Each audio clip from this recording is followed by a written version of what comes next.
On vous souhaite la bienvenue à ericlatour.com. Une crise sévit actuellement à l'Hôtel de Ville entre un groupe de conseillers, 9, et les 3 conseillers du maire et le maire lui-même. Donc, on est à 9 contre 4. Congédiement du chef de cabinet, rapatriement des pouvoirs de l'exécutif vers le conseil municipal. On veut maintenant entendre les réactions de l'ex-député fédéral et ex-candidat à la mairie, Claude Bachand, mais d'abord l'ex-maire de Saint-Jean, Michel Fecteau.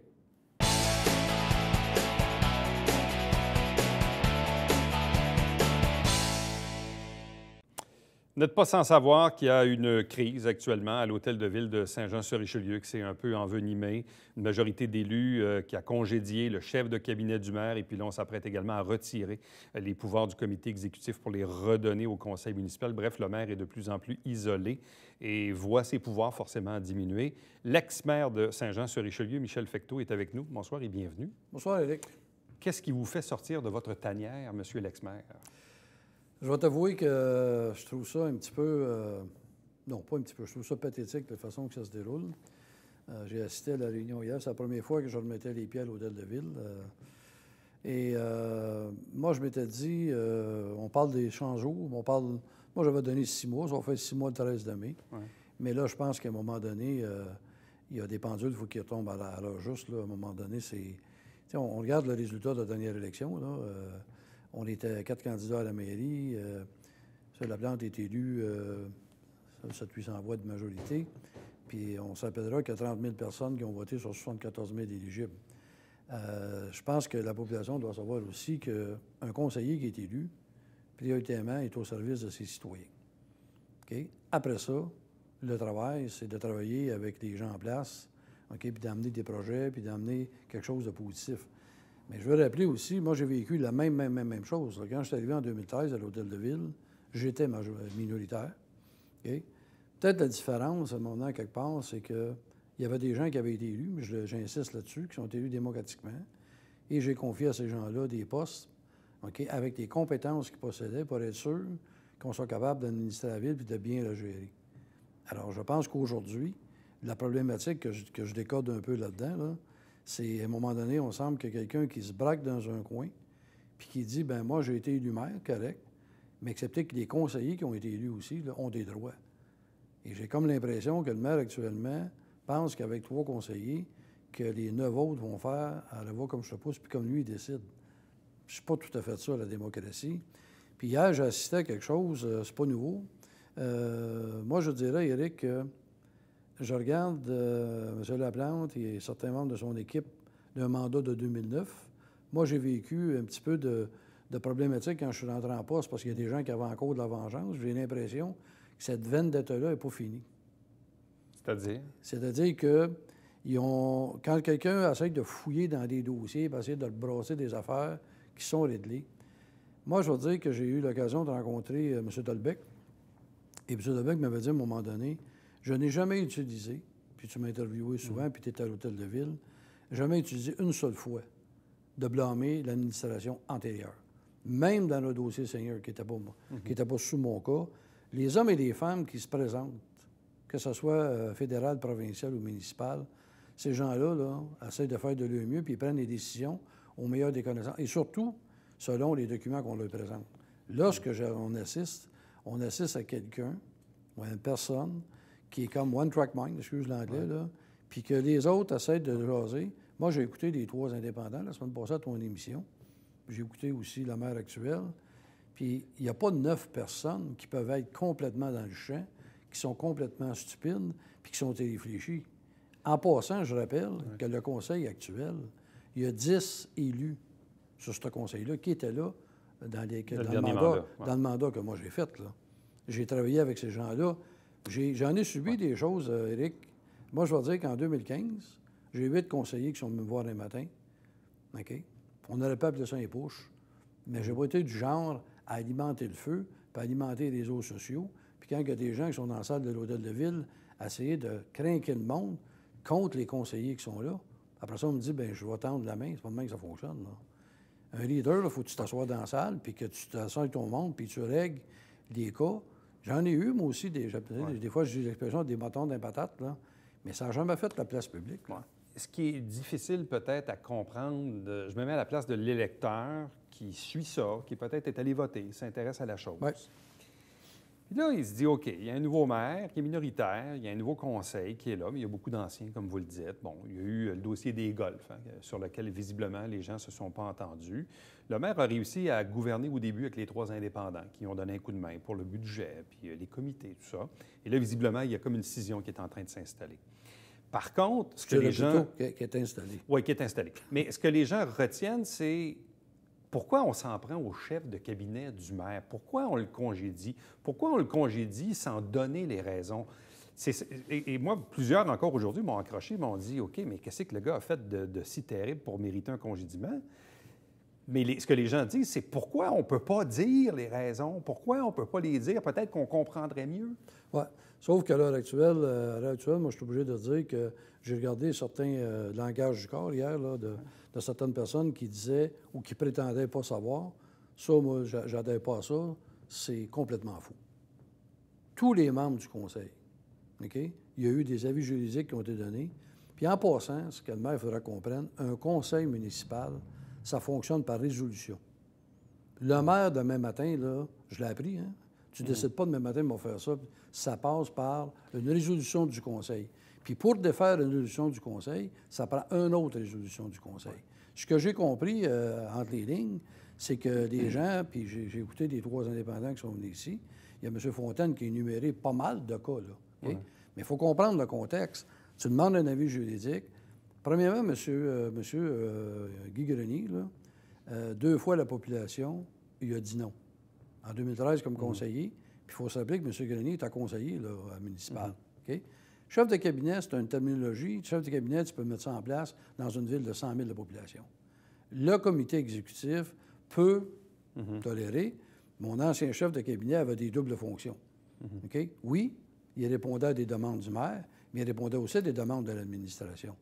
Mais là, parallèlement, on parle du conseil. Moi, j'ai comme l'impression que le maire s'est peut-être braqué aussi contre l'administration. Je ne sais pas. Parce que hier, il y avait des questions qui étaient posées, parce que le don, quand il préside, d'essayer de challenger le monde puis de mettre le feu, ça, c'est pas du leadership, là. Mais vous ne craignez pas que dans la perception publique, que les gens disent, bon, bien là, on veut affaiblir le maire, fait qu'on y enlève son chef de cabinet. Le maire lui-même dit, bon, c'est un congédiement illégal, c'est une vendetta, c'est un geste partisan, politique. Puis là, de surcroît, bien là, il y a eu un avis de motion qui a été déposé et là, il y aura une prochaine assemblée, d'ailleurs, pour abroger le règlement pour que le conseil municipal rapatrie les pouvoirs de l'exécutif. Donc, le maire n'aura, à toutes fins utiles, presque plus de pouvoir. Est-ce que vous ne craignez pas que dans la perception publique, on a l'impression qu'on s'acharne sur un maire minoritaire? Non, qui est déjà minoritaire? Je vais t'emmener ailleurs parce que, je te répète, je l'étais minoritaire.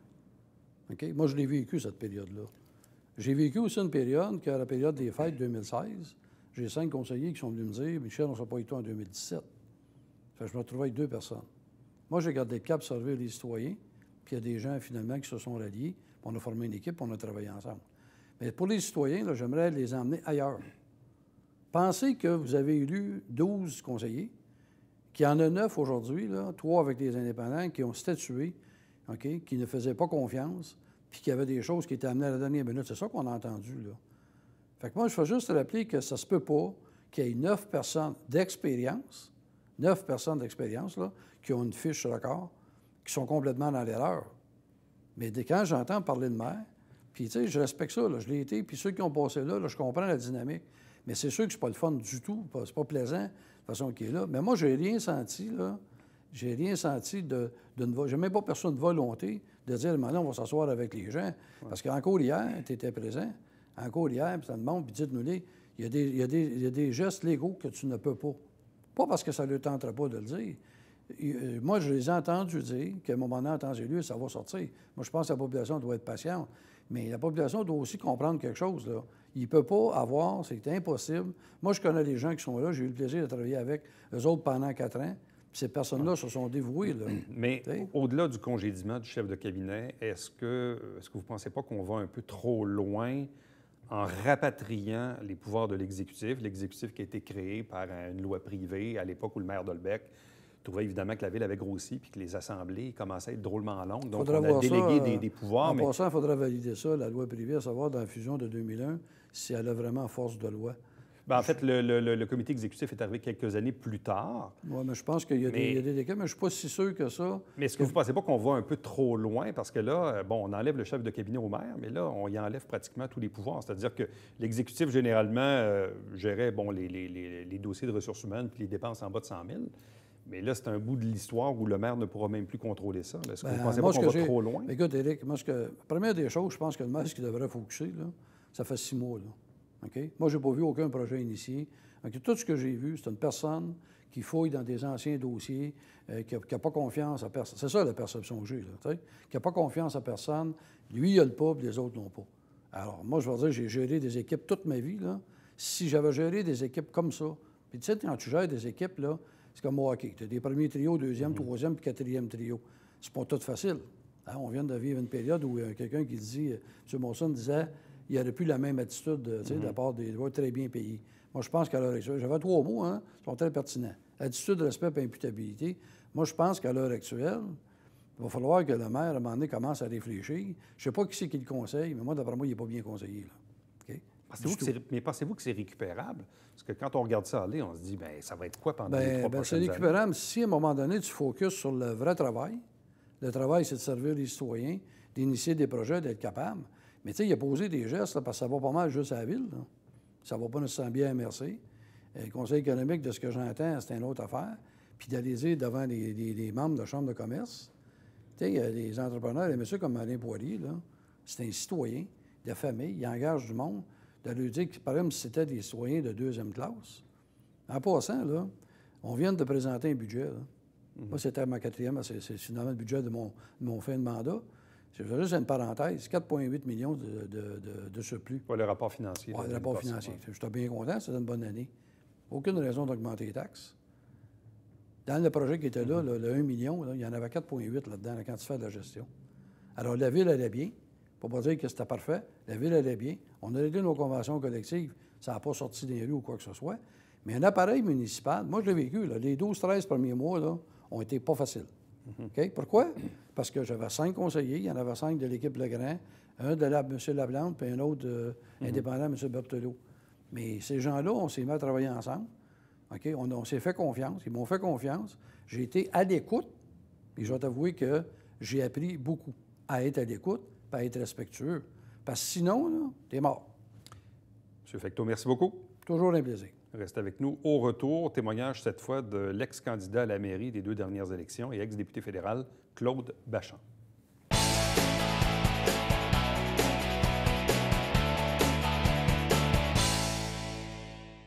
Mesdames et messieurs, bonjour et bienvenue à la Justice entre nous. Mon nom est Serge.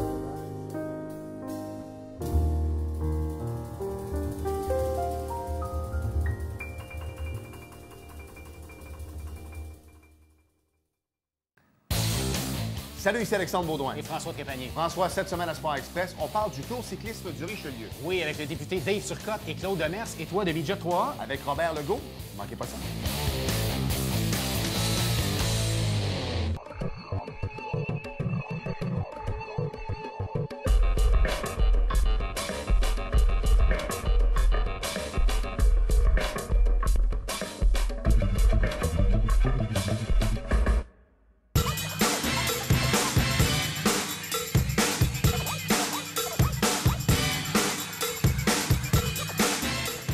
Dimanche, 9h30, Télé Bingo, on vous attend.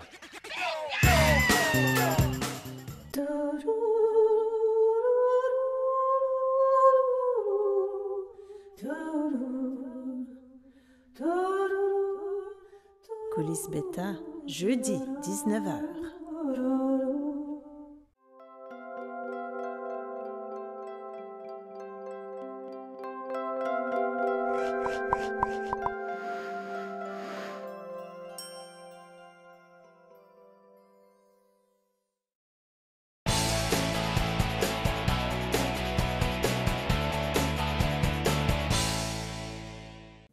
Il a été député fédéral pendant 18 ans pour le comté de Saint-Jean, également candidat aux 2 dernières élections municipales, 2013 et 2017. Claude Bachand est avec nous. Bonsoir et bienvenue. Bonsoir, M. Latour. M. Bachand, vous avez publié un mot sur Facebook le 26 avril à 10h14 le matin, parce que je le vois sur le post Facebook. Mais c'est ce que j'appelle dans la catégorie, disons, c'est un statut plutôt Partisan? assassin, un peu. Oh, oui, aussi. Parce que vous êtes extrêmement dur, puis je veux quand même prendre la chance de le lire pour que les gens comprennent un peu la mise en contexte. En fait, vous faites référence un peu au slogan que votre adversaire, Alain Laplante, utilisait durant la campagne électorale. Merci, vous avez gagné. Bon, c'est ça, le soir, le lendemain de l'élection, il disait, bien, vous avez gagné, évidemment, le nouveau maire, la nouvelle équipe. Et là, il dit, vous dites ici, merci, vous avez gagné. Vous avez gagné un maire dictatorial, gagné un maire inflexible, gagné un maire qui sème la discorde, gagner un maire qui est incapable de balancer environnement et économie. Gagner un maire qui applique son veto quand la décision du conseil ne fait pas son affaire. Gagner un maire qui n'était pas présent pour la présentation d'un projet de train entre Sherbrooke et Montréal. Gagner un maire inféodé au groupe Vigilance qui bloque le développement de votre aéroport et qui pourrait créer des centaines d'emplois. Gagner un maire qui met en péril l'avenir du Festival de Montgolfière en le déménageant au centre-ville. Je vois le désastre ici. Gagner un maire qui a été mis sur le banc des pénalités par les autres maires de la MRC. Gagner un maire qui n'a aucune vision économique. Gagner un maire qui n'a aucun contact international. Gagner un maire qui a fait augmenter vos taxes de 2,2 % alors que l'inflation est à 1,7 % et gagner un maire avec un réseau routier pitoyable, gagner un maire qui, après 6 mois, a réussi à créer le chaos. Qu'est-ce que vous aviez mangé ce matin-là? Ah, probablement du bœuf enragé, vous allez me dire. Mais c'est parce que ça me révolte de voir ce qui se passe, tout simplement. Je pense que c'est une réaction qui est un peu normale. Puis c'est pas parce que tu n'es plus dans le circuit ou que les gens ont décidé que c'était quelqu'un d'autre que toi qui est là. C'est pas de la... C'est pas parce que... c'est pas parce que c'est comme ça, là. C'est parce que je constate que... Puis les événements sont en train de me donner raison, qu'on va vivre un 4 ans assez pitoyable où la ville de Saint-Jean ne pourra pas avancer. Bon, certains pourraient dire, autant pour vous que l'invité précédent, qui était l'ex-maire Fecteau, de dire, ah, bien, les gars ont perdu, puis ils sont fâchés, ils sont frustrés, puis là, ils s'en prennent à Alain Laplante. Ah, ben oui, ça, vous répondez quoi à ça? Parce que il y a je vais répondre que quand tu as été député pendant 18 ans, puis que la ville de Saint-Jean, c'est dans ton échiquier régional, c'est ce qui est le plus important, tu peux pas rester les bras croisés, puis laisser les affaires aller, puis dire, moi, je m'en mêle plus, de crainte que des gens vont dire des choses du genre, ben c'est un mauvais perdant, etc. Non, moi, je ne resterai pas les bras croisés en sachant qu'on s'en va à 100 000 $ dans un mur. Alors, je vais continuer mon travail d'éducation auprès des gens et leur dire, voici de la façon que je le vois. Et c'est exactement de la façon que je l'ai vu qui est transposé en texte que vous venez de lire. Là. Bon. Là, je n'ai pas regardé le dernier relevé, mais ça a suscité, disons, beaucoup de commentaires. Oui, au-dessus de 250 commentaires, ce qui est beaucoup. Là. Bon, j'en ai lu quelques-uns en rafale, mais il y en a un aussi qui m'a un peu titillé, c'est-à-dire que vous répondez à une personne en disant, écoutez, je le connais bien, il a déjà travaillé pour moi. Oui. Qu'est-ce que vous vouliez dire par le fait que Alain Laplante a déjà travaillé pour vous à votre bureau de député? Bien, il y a du positif et du négatif dans cette affirmation-là. Monsieur Laplante, là, je dois lui reconnaître des mérites quand même très importants. C'est un excellent organisateur. J'ai été mon organisateur à plusieurs élections. Mais quand arrive le temps il manque de modestie quand il occupe le fauteuil à ce moment-ci, là. Puis ça, je pense que la démocratie, c'est pas juste de se faire élire puis de dire oui, on concède que vous avez eu un mandat de la population et qu'il est légitime et légal. Mais un coup que tu es installé dans le fauteuil, il faut aussi que tu composes avec les gens autour de toi du conseil municipal qui ont aussi eu un mandat de l'électorat. Alors, si tu n'es pas capable de faire ça, puis que tu te réfugies dans des vendettas, je pense que les gens vont réagir négativement, puis c'est pas pour aider ton mandat, ça. Bon, vous parlez de vendetta, mais est-ce qu'en quelque part, les 9 conseillers qui se sont regroupés, est-ce que c'est pas ça un peu qu'ils sont en train de faire, c'est-à-dire en lui congédiant son chef de cabinet, en lui enlevant les pouvoirs de l'exécutif? Est-ce que c'est pas un jeu dangereux, mais un jeu qui se joue à deux? Oui, mais moi, selon ma conception, ils sont en légitime défense. Parce que, je veux dire, au moment où les gens sont arrivés au conseil municipal ensemble dans les premières semaines, bien, il s'est passé des choses que les gens ont de la misère à accepter. Tu sais, on a enlevé des dossiers à des gens, puis là, il a manqué une occasion extraordinaire de vraiment faire la fusion, puis de faire en sorte que les gens travaillent ensemble. Lorsque tu dis, toi, tu n'étais pas pour moi, alors je vais te pénaliser, puis je vais donner ça à quelqu'un de mon équipe, bien, quand tu sèmes le vent, tu récoltes la tempête, et je pense que c'est ça qui s'est passé finalement.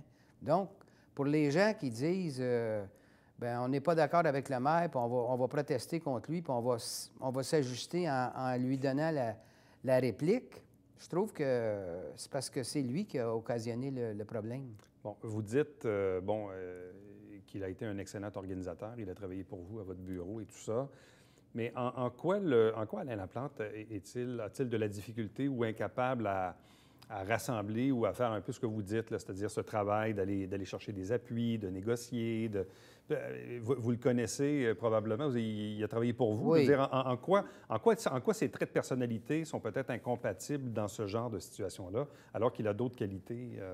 Oui, bien, visiblement, je répète, il connaît ses dossiers, il oui. est discipliné, même à la limite, il dirige bien les assemblées. Bon, en quoi il a de la difficulté à faire ce bout-là du chemin? Je pense qu'il y a peut-être une mauvaise conception de la légalité, de la légitimité. Est-ce qu'il est digne de confiance pour administrer la ville? Parce que ça prend des qualités autres qu'exceptionnelles et autres que de l'organisation. Un coup que tu es dans le siège du maire, bien là, tu dois passer à un autre niveau. Tu dois t'assurer que tes conseillers, même s'ils ne sont pas de ton bord, même s'ils sont contre toi, tu dois t'assurer que tu puisses les faire travailler avec toi. Alors, il ne faut pas profiter de la première occasion pour dire, vous, madame, vous avez tel dossier, on vous l'enlève. Vous, monsieur, vous avez tel dossier, on vous l'enlève, puis on va confier ça à des gens de mon équipe. On ne peut pas faire ça. Parce que ça, c'est la recette là, de ce qui se passe actuellement, là, c'est-à-dire des répliques, et puis ça va être par-dessus répliques, puis des problèmes majeurs aussi à mon point de vue. À mon point de vue, tu ne peux pas convoquer tes gens pour dire, venez aller au conseil municipal, puis venez les chahuter, parce que c'est ça qui se passe actuellement. Moi, d'ailleurs, j'ai dit hier que je n'allais pas aller à l'Assemblée comme telle, parce que je savais que peu importe ce que je dirais au micro, j'étais pour être chahuté. Alors, c'est rendu à ce point-là que l'électorat est vraiment agressif. Puis si toi, tu vas dire des choses qu'eux ne partagent pas, au lieu de se présenter au micro puis d'avoir un débat civilisé, bien, ça va être de crier puis de dire qu'on n'est pas correct, etc. Fait que, tu sais... Je posais la question tantôt à Michel Fecteau, je vous la pose à vous aussi. Pensez-vous que c'est récupérable? Il reste 3 ans et demi au mandat, là. Ça va être longtemps, là. Ça va être longtemps, oui. Bien, écoutez, moi, je pense que le maire est responsable de tout ce qui arrive actuellement. Est-ce que c'est récupérable? Je pense que oui. Mais il faudrait vraiment qu'il change d'attitude. Et moi, c'est ce que je lance au maire aujourd'hui. Soyez plus patient. Parlez aux gens plutôt que réagir contre eux. Plutôt que de créer le chaos. Il était au banc des pénalités aussi à la MRC. C'est symptomatique, tout ça. Là. C'est une série d'événements qui s'enchaînent qui nous disent bien, le maire est sur probablement un power trip. Puis c'est une mauvaise conception de la démocratie, ça. Il a beau avoir été élu légitimement puis légalement, il faut maintenant qu'il compose avec les autres personnes autour de la table qui ont été élues aussi démocratiquement, légitimement puis légalement. Puis s'il n'est pas capable de faire ça, ça va être la confrontation perpétuelle jusqu'à temps qu'on finisse le mandat. Puis ça va pénaliser la ville de Saint-Jean, bien évidemment. Bon. Un des arguments qu'on entend beaucoup là, ces jours-ci, les gens ont de la difficulté à comprendre pourquoi on congédie un individu. Bon, et le maire a fait le choix de le nommer publiquement, alors que normalement, la procédure veut que ça reste confidentiel. Mais bon, évidemment, c'est l'attaché du maire. Donc, évidemment, ça devient de nature politique. Mais ce que les gens ont de la difficulté à comprendre, c'est qu'on congédie un individu sans en donner les raisons. Oui, mais comme vous savez aussi, il y a eu des rapports de la direction générale qui sont toujours inconnus aux yeux des gens. J'imagine que le fait qu'il y ait eu des rapports qui sont défavorables au prolongement du mandat de monsieur le chef de cabinet, j'imagine que ça a des conséquences, ça. Alors, puis les gens du conseil municipal, ils ont assisté à la présentation de ça, là. Tous les élus y ont assisté.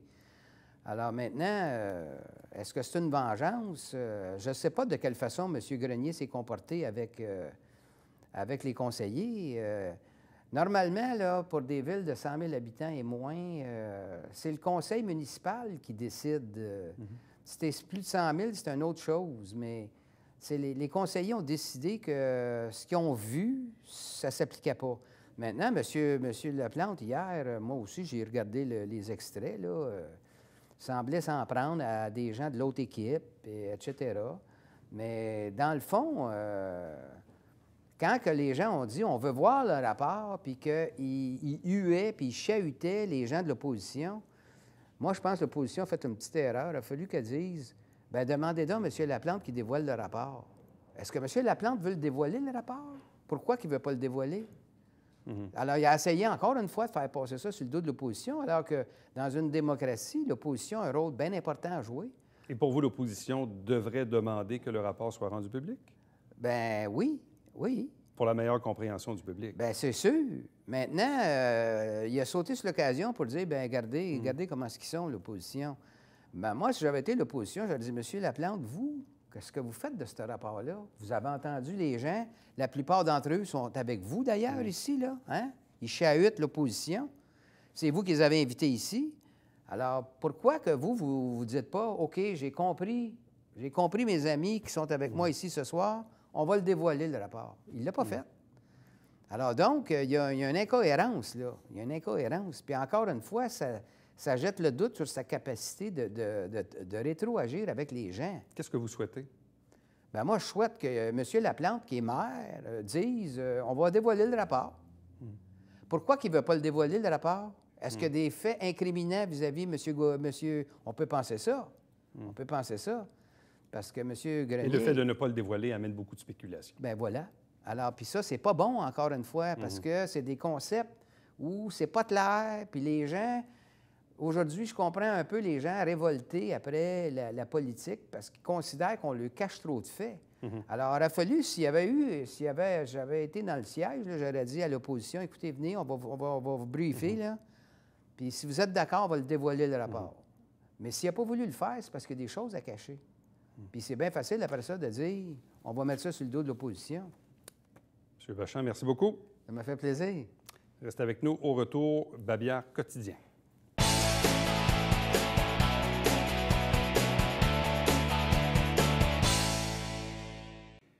Si vous désirez mieux comprendre les budgets scolaires, il y a une conférence organisée par la Fédération des comités de parents, donc c'est à surveiller, du côté de la polyvalente Landry. Et ne manquez pas notre émission spéciale sur la tenue de la séance extraordinaire du Conseil de ville. On la rediffuse vendredi soir à 22h et à minuit. À demain. Bye-bye.